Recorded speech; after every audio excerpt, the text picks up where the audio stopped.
বলো না সম্পর্কে বলো what is this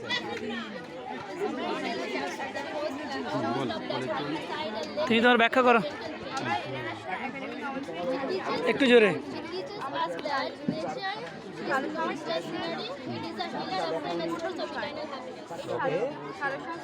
How it is proved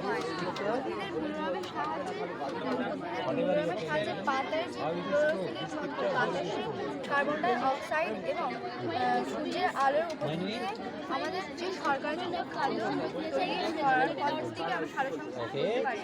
এই সালোকসংশ্লেষে সবুজ পাতার ডেসোফিল কোষে ঘটে। এই ডেসোফিলের মধ্যে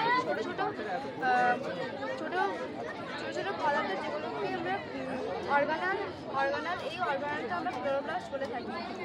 এই সালোকসংশ্লেষ যদি না থাকতো পৃথিবীতে আমাদের অক্সিজেনের হতোই না এবং খাদ্য শৃঙ্খল ভাঙন হতো, যার ফলে সমস্ত মানুষ ও প্রাণীকুল সবাই চিরতরে ধ্বংস হয়ে যেত।